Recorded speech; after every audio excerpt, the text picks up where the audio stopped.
kita semua pada siang hari ini bisa berjumpa kembali, yaitu dalam rangka thalabul ilmi, dan ilmu yang kita pelajari adalah khairul hadiyu Muhammad, yaitu sebaik-baiknya petunjuk adalah petunjuknya Rasulullah. Wa khairul hadits kitabullah, yaitu kitabnya Allah. Karena yang akan kita bahas yaitu meneruskan apa yang sudah kita kaji tiap bulan, dan karena kemarin ada pandemi COVID-19 kita libur 3 bulan 3 bulan insyaallah. Dan alhamdulillah pada kesempatan hari ini kita bisa melanjutkan kembali, dan kita bertempat di lumayan jauh ya. Biasanya di sekitar Jakarta dan Bogor kemarin, yang Bogor Membara yang telah banyak merubah haluan kehidupan, terutama yang ke foto maksudnya. Ini di live nggak apa-apa ini.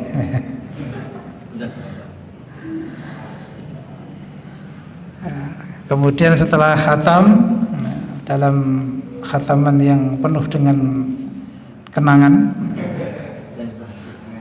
terutama HP-nya siapa yang dipakai itu. Yang punya HP mana nggak ke foto soalnya.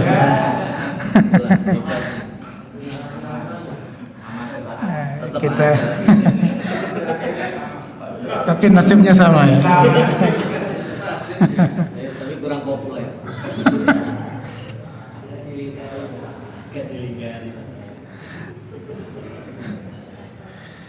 Setelah itu kita lanjutkan dengan yaitu kitab yang asli judulnya adalah A'lam al-Mansurah, cuman di sini terkenal dengan sebutan yaitu 200 soal wal jawab fil aqidah Islamiyah. Dan alhamdulillah kita sudah membaca yaitu soal yang ke-148. Untuk kali ini kita akan melanjutkan di soal 149. Insyaallah kesempatan 2 hari ini kita minimal separuh dari yang sisa, dan sisanya kita buat insyaallah Bogor Membara kedua. Wah, ini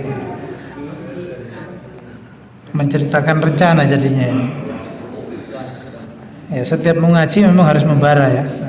Semangatnya harus membara. Kalau nggak membara ngantuk nanti.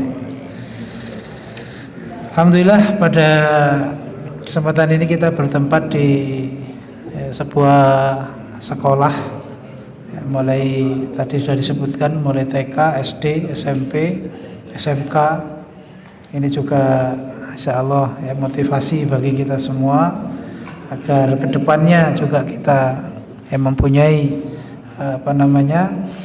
tempat-tempat pendidikan untuk putra-putri kita yang secara ilmu agamanya juga kuat dan ilmu dunianya juga kuat. Karena doa kita kan Rabbana atina fid dunya hasanah wa fil akhirati hasanah wa qina adzabannar. Dan hal ini juga tidak lepas dari sejarah Islam, bahwa di dalam sejarah Islam itu sangat luar biasa perhatiannya terhadap dunia ilmu, baik ilmu agama maupun ilmu dunia.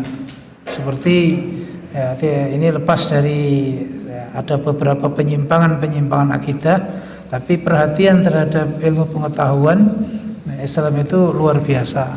Di zaman Harun al-Rasyid, al-Ma'mun, kemudian setelahnya itu sangat gemar mengumpulkan orang-orang yang cerdas untuk meneliti alam, untuk meneliti ilmu pengetahuan, sehingga di sana banyak ahli-ahli matematika, ahli fisika, ahli kimia, banyak sekali. Sampai puncaknya terkenal ada namanya sekolah di Baghdad itu tahun 450-an, berarti pertengahan abad ke-5, itu ada madrasah namanya Madrasah An-Nizamiyah. Madrasah An-Nizamiyah itu dibangun oleh salah satu menteri dari Alp-Arsalan. Alp-Arsalan itu salah satu kekhalifahan Seljukiyah namanya. Dulu itu memang pergantian khalifah itu ya, pergolakan, karena sebelum Alp-Arsalan ini dikuasai Syiah. Ya, Syiah inilah yang membangun Al-Azhar di Mesir, ya, Fatimiyah. Jadi aslinya Al-Azhar itu Syiah dulunya, terus berubah Sunni. Nah, kemudian dikalahkan oleh Sunni, termasuk kekuasaannya dari Seljuk, ya, Salajikoh. Nah, kalau bahasa apa namanya secara Islamnya itu ya Al-Umara ya, Salajikoh. Jadi Seljuk, kalau kita menyebutnya Seljuk. Nah, itu punya menteri namanya Nazam al-Mulk namanya. Beliau berani istilahnya menguras ya, kas negara atau uang sabilillah yang dari setoran zakat itu ya.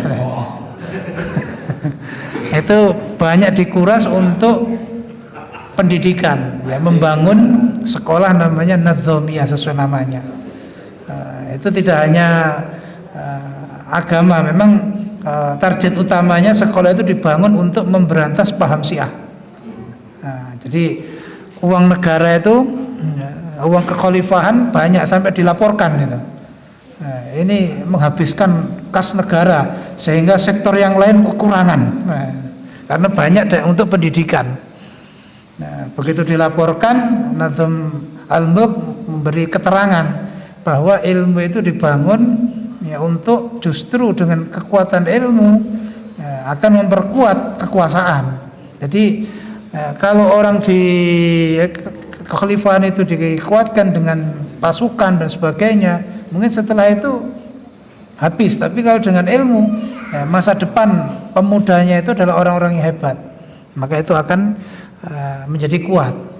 Karena kan bicaranya kekuasaan, jadi yang diterangkan itu dari sisi itu. Padahal dari pemahaman ya, itu membangun madrasah itu untuk memberantas pemahaman Syiah. Ibaratnya namanya madrasah itu tempat menderes ya. Ya seperti ini namanya madrasah juga kalau zaman dulu, bukan harus sekolah, itu enggak. Ya bisa mondok, bisa mulazamah, bahasa sekarang macam-macam lah, ada kursus, ada seminar. Itu sebenarnya juga hubungannya dengan madrasah, karena madrasah kan tempat menderes. Cuman secara intensif mereka membuat gedung-gedung yang lengkap, sarana prasarana yang lengkap, sampai diceritakan sekolah Nizamiyah itu lebih indah daripada istana. Dipenuhi dengan taman-taman untuk menderes, agar menderesnya thalib itu suasananya itu segar, enggak gelimbang-gelimbung. Taman-taman, air mancur, suara air itu ada nilai-nilai relaksasi agar ilmu itu masuk. Ya, terus perpustakaan, terus tempat-tempat untuk eksperimen, penelitian itu dilengkapi. Nah, yang ngajar juga nggak main-main. Ada namanya Al-Imam As-Sairazi, itu ahli dalam logika, termasuk usul fikih, termasuk mazhabnya juga mazhab Syafi'i. Nah, kemudian Al-Imam An-Nawawi, ya, itu juga yang penulis syarah Sahih Muslim, ya, penulis Riyadhus Shalihin, itu juga ngajar di situ. Nah, termasuk Al-Izz Abdus Salam, itu juga tokoh-tokoh dalam bidang agama yang terkenal. Nah, dari madrasah tersebut juga keluar ahli-ahli ilmu seperti ya, ceritanya Ibnu Rus, Ibnu Sina, semuanya itu ya, istilahnya berkontribusi untuk keilmuan. Jadi tidak hanya ilmu agama tapi juga ilmu dunia. Nah, ini bentuk dari bagaimana Islam. Makanya termasuk kemarin kita buat pengumuman ngaji kita di sini, karena ini juga ilmu sekolah ilmu pengetahuan, ya kita juga akan sedikit cerita tentang bagaimana Islam itu menyumbangkan ilmuwan-ilmuwan terbaik untuk dunia ilmu pengetahuan. Ya, sampai sekarang namanya Al-Khwarizm itu teori aljabar yang dipakai oleh dunia sampai saat ini. Ya, kemudian Ibnu Sina kedokterannya, ya tidak lupa itu ya, artinya apa? Meskipun dalam sisi akidah ada dicela, nah, tapi dari sisi itu menjadi rujukan untuk kemaslahatan kehidupan. Adapun urusan akidahnya ya urusan dengan Allah, itu karena urusan hati, ya kan, urusan hati. Nah, yang penting kita tidak meyakini apa yang mereka yakini dari penyimpangan.